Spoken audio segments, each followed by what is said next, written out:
He titulado el mensaje de este día, ¿Cómo recuperar lo perdido? Basado en el libro de Reyes, segundo libro de Reyes, capítulo 4. Vamos a leer algunos versículos, no todo el capítulo, pero te invito a leerlo en tu casa, por favor.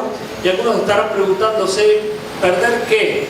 Hay quienes han perdido la confianza, hay quienes han perdido un amor, hay quienes han perdido las fuerzas, la salud, hay quienes han perdido el respeto. Muchas cosas se pierden en el camino. Y Dios aquí nos da la fórmula para que podamos recuperar aquello que es de la voluntad de Dios y que lógicamente se multiplique. No solamente lo recuperemos, sino que también se pueda multiplicar. Así que anda pensando qué es lo que has perdido y querés recuperar. Tal vez has perdido el amor, el romance con tu esposa y todo se tornó rutinario, mecánico, aburrido. Bueno, Dios te va a dar ese romance, te va a dar ese amor, va a hacer reverdecer todo. Como al principio, ¿te acordás cuando la conquistaste? O cuando te gustaba y te ilusionabas con el hecho de ser novia y aún después casarte. Bueno, Dios puede hacer lo posible en todos los aspectos, si tan solo lo crees. Vamos a leer entonces en el segundo libro de Reyes, capítulo 4. Vamos a comenzar con el versículo 8 y dice así la poderosa palabra de Dios. Aconteció también que un día pasaba Eliseo por Sunem, y había allí una mujer importante que la invitaba insistentemente a que comiese. Y cuando él pasaba por allí, venía a la casa de ella a comer. Antes de que pienses mal, mirá lo que dice el versículo 9. Y ella dijo a su marido: he aquí, ahora yo entiendo que este que siempre pasa por nuestra casa es varón santo de Dios. He aquí, yo entiendo ahora que este es varón de Dios. ¿Te has dado cuenta que hay un varón de Dios cerca tuyo o todavía no ha llegado ese momento? Oro para que llegue pronto. Amén. Y que puedas decir, sé que estoy con un varón de Dios o sé que estoy con una mujer de Dios. Bueno, aquí esta mujer se dio cuenta después de cierto tiempo de estar observando que Eliseo era un varón de Dios. Oro para que no demores mucho en darte cuenta que hay un varón de Dios cerca tuyo o una mujer de Dios cerca tuyo. Luego dice así el versículo 12. Entonces dijo a Giesi, su criado, llama a esta sunamita. Y cuando la llamó, vino ella delante de él. Dijo él entonces a Giesi, dile, he aquí tú has estado solícita por nosotros con todo este esmero. ¿Qué quiere que haga por ti? ¿Necesitas que hable por ti al rey? Miren el nivel que tenía Eliseo y el nivel de contactos, o al general del ejército. Y él le respondió, yo habito en medio de mi pueblo. En otras palabras, fue como si dijera, yo soy común y corriente, soy una más del montón. No se creían importante y eso habla de mucha humildad. Y quiero decirte que las personas humildes disfrutan del favor de Dios. Las personas humildes tienen a Dios muy cerca de ellas.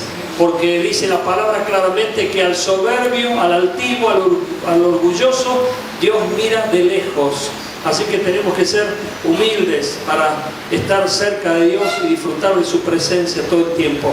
Versículo 16. Y él le dijo, el año que viene, por este tiempo, abrazarás un hijo. Y ella dijo, no, Señor mío, varón de Dios, no hagas burla de tu siervo, de tu sierva. Mas la mujer concibió y dio a luz un hijo el año siguiente, en el tiempo que Eliseo le había dicho. Y el niño creció. Pero aconteció un día que vino a su padre, que estaba con los segadores, y dijo a su padre, ¡ay, mi cabeza, mi cabeza! Y el padre dijo a un criado, llévalo a su madre. Y habiéndole él tomado y traído a su madre, estuvo sentado en las rodillas hasta el mediodía y murió. Ella entonces subió y lo puso sobre la cama del varón de Dios y cerrando la puerta se salió. Llamando luego a su marido, le dijo, te ruego que envíes conmigo a alguno de los criados y una de las asnas para que yo vaya corriendo al varón de Dios y regrese. Él dijo, ¿para qué vas a verle hoy? No es nueva luna ni día de reposo. Y ella respondió, paz. ¿No te llama la atención que no le dijo, nuestro hijo ha muerto? No le dijo nada. Versículo 25. Partió pues y vino al varón de Dios al monte Carmelo. Y cuando el varón de Dios la vio de lejos, dijo a su criado Giesi, he aquí la sunamita. Te ruego que vayas ahora corriendo a recibirla y le digas, ¿te va bien a ti? ¿Le va bien a tu marido y a tu hijo? Y ella, ¿qué dijo? Bien. Llamativo, ¿verdad? No le dijo, murió mi hijo y por eso es que vengo. Luego que llegó a donde estaba el varón de Dios en el monte, se asió de sus pies y se acercó a Giezi para quitarla. Se acercó Giezi para quitarla, pero el varón de Dios le dijo, déjala, porque su alma está en amargura y Jehová me ha encubierto el motivo y no me lo ha revelado.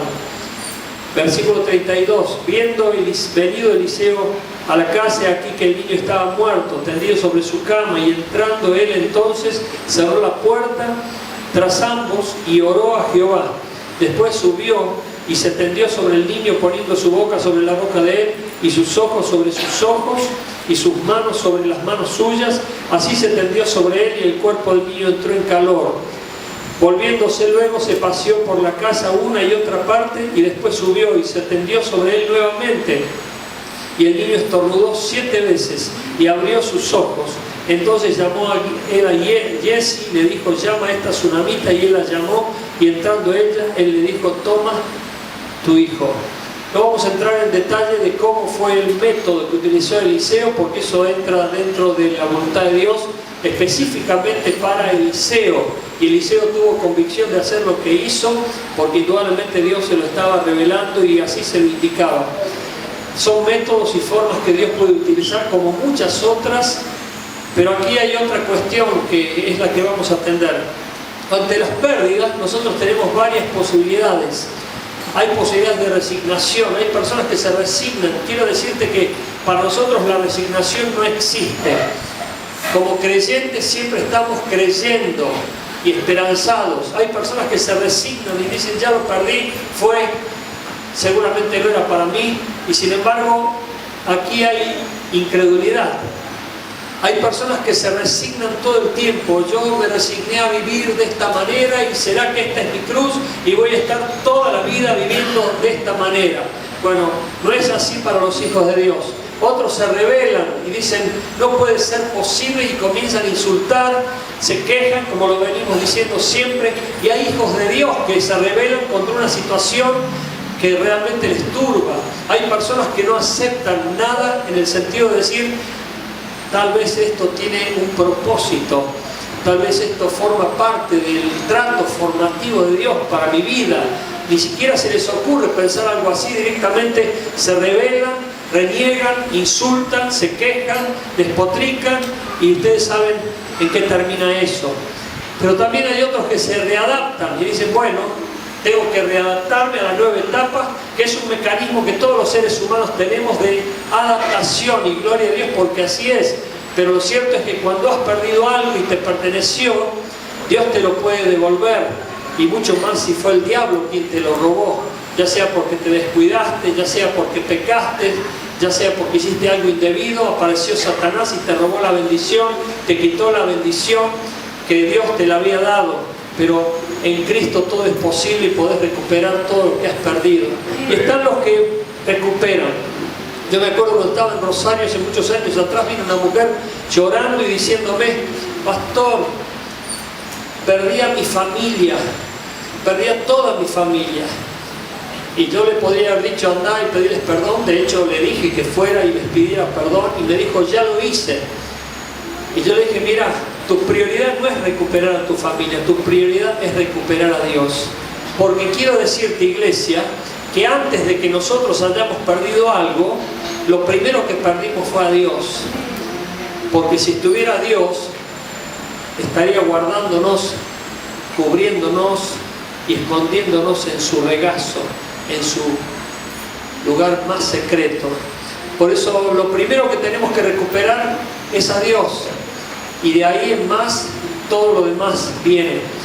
Luego, este símbolo de llevar al niño al profeta, no es que lo llevó físicamente, lo llevó con ella en su petición, llevó el pedido específico para que el profeta se hiciese cargo. Este es un símbolo muy poderoso que tiene que ver con la oración, pero también tiene que ver con la esperanza. Hay personas desesperanzadas, es como que nunca más van a lograr conseguir o recuperar lo que una vez tuvieron.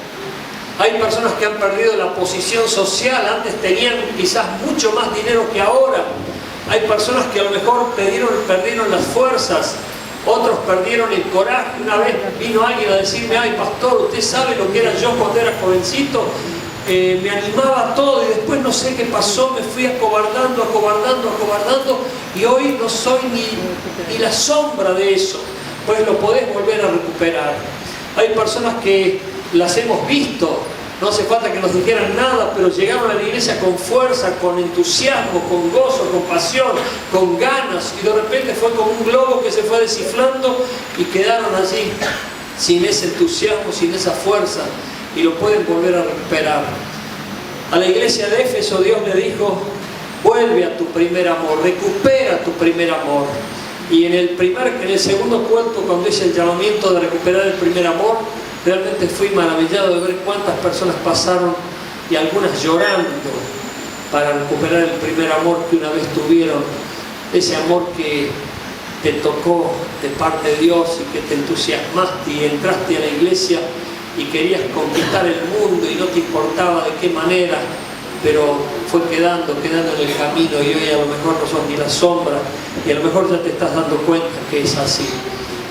Pero esperanzas, la mujer esta tenía esperanzas, y nuestras esperanzas no se mueren. ¿Cuántos sabían esto? La Biblia dice que la esperanza del creyente aún pasa los límites de la muerte, por eso es una esperanza viva. Nosotros siempre estamos esperanzados de que lo que viene es muchísimo mejor. Ahora, si vos sos un desesperanzado, ahí hay queja, hay incredulidad, hay pecado, y el pecado frena la bendición de Dios. Vos tenés que estar creyendo siempre de que lo que viene es mucho mejor, porque es la voluntad de Dios, y eso es la esperanza viva. Y eso era lo que creía la mujer, porque fue corriendo al profeta. El otro punto es que no se dejó llevar por las circunstancias. Podría haber dicho: ya murió mi hijo, pasemos a una nueva etapa, no hay nada más para hacer. Pero ella tenía la esperanza en que Dios podía hacer un milagro. ¿Cuántos tienen la esperanza de que Dios puede hacer un milagro? Gloria a Dios, y por eso has venido seguramente. Pero ¿saben una cosa? A veces la incredulidad reina en muchas iglesias, donde la mayoría de la gente que viene y hasta canta del poder de Dios y hasta puede decir de memoria que Dios puede hacer milagros, dudan de que los haga y no lo creen directamente, o lo niegan, o llegan a pensar de que el milagro puede darse en otros, pero nunca en ellos. Y eso es incredulidad también y pecado. Dependió de Dios en oración. Y acá hay un principio importante. No sé si te acordás del relato que decía que cuando llegó, iba de camino, apareció Giesi. Giesi es el criado de Eliseo, pero no era Eliseo. Es como que Eliseo representaba a la misma persona de Dios. Y aquí hay una enseñanza. ¿Por qué ir a un intermediario si podemos ir a Dios mismo? Esta mujer directamente fue al profeta y se tiró a sus pies y lo abrazó. Hay personas que se la pasan pidiéndole a todo el mundo, pero no le piden a Dios. ¿Qué hubiera pasado con cualquiera de nosotros en este caso? Hubiéramos llamado inmediatamente a emergencia médica, o le hubiéramos dicho a todo el mundo lo que pasó, y sin embargo esta mujer guardó el secreto. Aquí también hay otra enseñanza. Esta mujer tenía esperanzas y creyó en que Dios va a darle la respuesta. ¿Vos tenés esperanzas y creés que Dios te va a dar la respuesta que necesitas? ¿O sos desesperanzado y creés que ya no hay solución a tu problema? Como hay personas que a veces se sienten como desahuciados, o lo peor, se creen que ya no hay ninguna respuesta milagrosa para sus vidas. Ahora vemos el segundo punto. Esta mujer no mencionó la muerte del niño. ¿Por qué? Y acá viene el principio: no lamentarse hasta tener la última palabra que da Dios. Es muy llamativo esto, pero hay personas que inmediatamente reciben el diagnóstico del médico, ya se amargan y dicen: me muero. El médico dice tal cáncer, dice tumor, dice metástasis, y ya eso lo anula, lo bloquea. Sin embargo, Dios es quien da la última palabra. Hay personas que reciben una boleta y dicen quiebra, juicio, Sin embargo, Dios es quien da la última palabra. Él es el dueño de todas las cosas y de las circunstancias también. Y Él permite ciertas cosas para probarnos, para moldearnos y para ver qué reacción tenemos o cómo actuamos ante la situación más dura o difícil. Una vez fui a visitar a alguien y la encontré llorando porque habían dicho en la televisión que iba a haber un aumento y que amenazaban desempleos. Y esta mujer se afectó tanto y comenzó a llorar y entró en una profunda depresión. Y con mi esposa le decíamos, tenés que confiar en Dios, tenés que creer en Dios, dependemos de Dios. Sin embargo, había quedado enceguecida por la noticia que había recibido en la semana. ¿Cuántas personas son llevadas por las circunstancias, por los rumores, otros por las conveniencias, otros por las emociones? Le decía a alguien temprano hoy que tenía que mantenerse firme y me animé a confrontar a esa persona porque yo le observo en su trayectoria y me doy cuenta que es una persona meramente emocional. ¿Por qué? Porque aparece con entusiasmo, se prende en las actividades, pero de repente es como que se desinfla. Y hay muchas personas así. Empiezan con entusiasmo y de repente ¡pum!, se vienen a pique. Y es porque no tienen principios. ¿Qué es lo que no tienen? Principios. Porque los principios te sostienen, te mantienen, te están fundamentando la vida. Pero si vos te sostenés en emociones, las emociones son cambiantes, las emociones son relativas, subjetivas y no te van a llevar a buen puerto. Por eso dice el profeta, engañoso es el corazón más que todas las cosas, ¿quién lo conocerá? Nosotros tenemos que depender absolutamente de la palabra de Dios y no de nuestras emociones, ni de nuestras conveniencias, ni mucho menos de nuestras circunstancias. No ventilar el asunto íntimo con cualquiera. Esta es otra cosa llamativa. Cuando Jesse apareció le dijo, ¿está bien tu familia? ¿Está bien tu esposo? ¿Está bien tu hijo? ¿Qué le dijo él? Ella, ¿están bien? Paz. Y no fue un decir estar bien hipócrita, como aquellas personas que se están partiendo, destruyendo y están realmente en medio de grandes miserias, espantos y te dicen estoy bien, pero es el bien del orgullo, de la carne, no el bien del espíritu, que trata de no mostrar ningún tipo de duelo ante el enemigo. Por eso dice el salmista, no andaré enlutado ante la presencia del enemigo. Pero aquí le dice, está bien. ¿Saben lo que significa esto? Que no fue a abrir su corazón con cualquiera. ¿Qué pasa con vos cuando entras en una prueba? ¿No se entera todo el barrio? ¿No se entera la hinchada de Boca? ¿No le contás a medio mundo que estás en un problema y andás compartiendo tu dolor con media humanidad? Pues aquí esta mujer no lo hizo así. Ella fue al profeta, fue a Dios.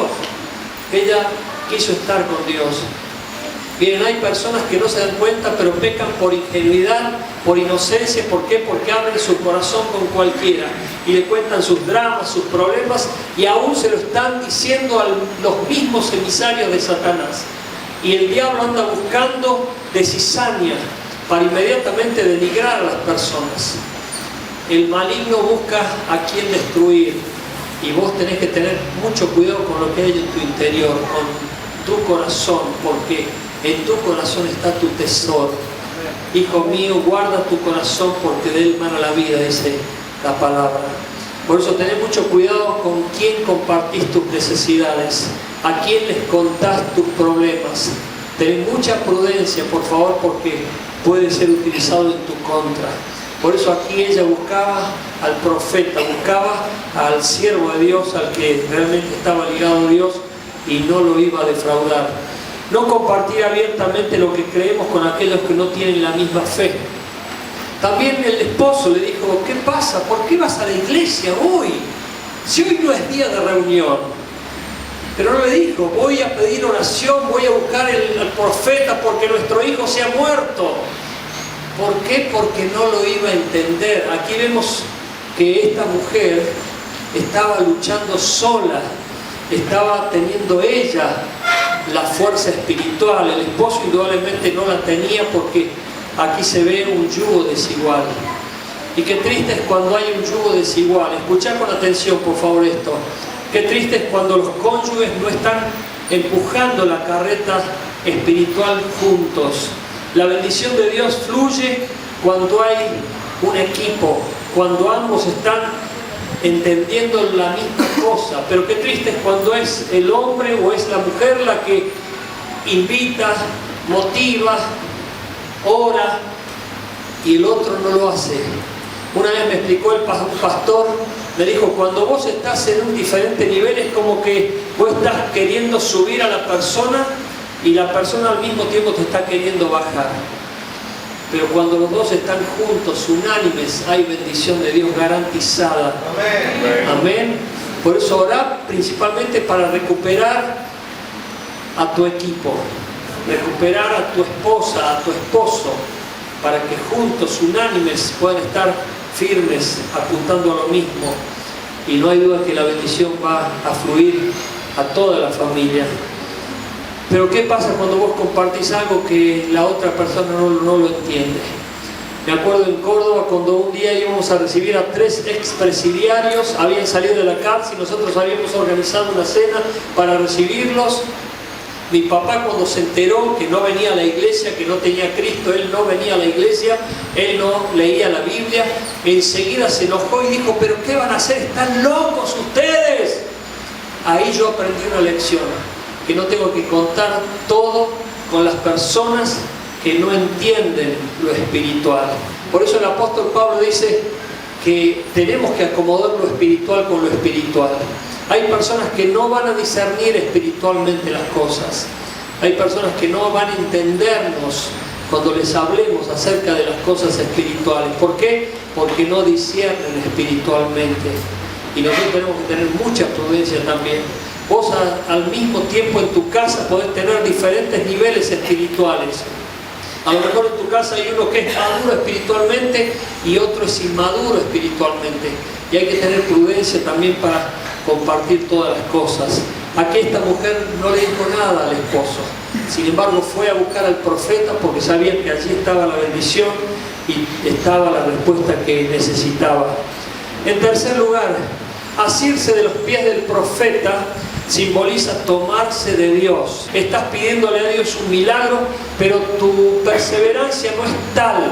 A lo mejor no tenés tenacidad, a lo mejor no tenés fuerza y no convences a nadie de tu necesidad. Esta mujer tenía amargura de espíritu, esta mujer estaba realmente contrita y humillada. Y la Biblia dice claramente que Dios no va a desoír la oración de aquel alma que está contrita y humillada, es decir, que está con una carga verdadera. Por eso, para recuperar algo y pedir que Dios intervenga, nosotros tenemos que tener perseverancia en el pedido, en el clamor, en la insistencia de la oración. ¿Me están escuchando? Porque hay personas que oran por un motivo, oran 2, 3 días y después se les termina, se les acaba, se olvidan. Me acuerdo cuando estaba en Estados Unidos y participé de una reunión en la iglesia del pastor James McDonald. Me acuerdo que él predicó sobre la perseverancia, la constancia y la tenacidad de perseverar en un motivo, y él enfatizaba mucho de que teníamos que mantenernos firmes, clamando y pidiendo lo mismo para que Dios desatara su bendición. Hay personas que no están pidiéndole a Dios que intervenga milagrosamente. El hecho de asirse de los pies del profeta simboliza de que yo me tomo de Dios, de la mano de Dios, y no me suelto. Mantenerse creyendo, tomarse de la promesa y creer a pesar de todo. El tiempo va a marcar que realmente vos estás perseverando y que estás haciendo lo correcto para obtener lo que estás buscando y en definitiva recuperar lo que has perdido. Hay personas que necesitan recuperar muchas cosas. El maligno los engañó y les fue robando en el camino la bendición, les fue robando la paz, les fue robando el gozo, les fue robando todo lo que un día tuvieron. Pero hoy es el día de empezar a recuperar todo, Dios quiere que lo recuperes, pero vas a tener que tomarte de su mano y tomarte firmemente y perseverar creyendo de que Dios te lo va a devolver. ¿Cuántos lo creen?